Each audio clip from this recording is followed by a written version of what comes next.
Just briefly, I think everybody here, but anyway, just introduce myself. I'm McShane. I was active politically in Britain for many years and went back to live in Ireland last year, and the first initiative I took was to set up a campaign there.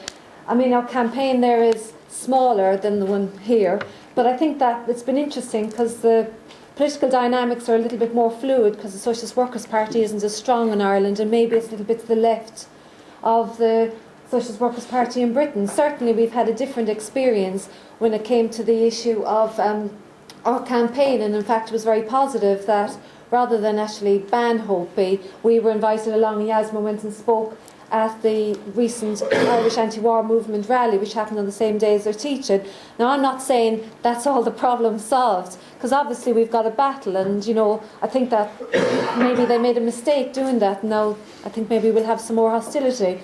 But also one of the things that we've encountered is a tremendous amount of hostility towards Hopi in indie media. Indie media in Ireland is used a lot more than in Britain, I think. A lot of people read it, but we've had a lot of problems. We've had a tremendous amount of arguments and smear campaigns against Hopi, against Yasmin, and against the campaign as a whole. So although I agree with people that the issue is obviously people can understand it, nevertheless I think we shouldn't underestimate the opposition that we will come up against as tensions become more emphasised, as the contradictions become sharper. I think it's very important for us to be ready for that. And just finally, I'd like to say that I think that the question of sanctions is absolutely vital.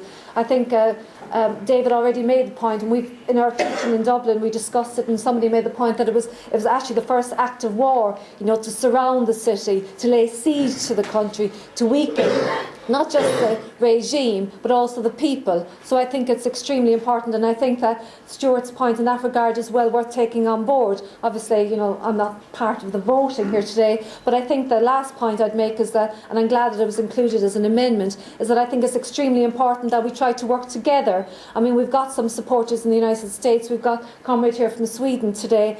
We've got people internationally, I think, who've signed up the statement. Well, we should try and, as much as possible, work together, because I think that actually, there are a lot of people out there who support us, and even if it's small groups and individuals in various places, I think that that's extremely important, because the effects of us working together will be very powerful.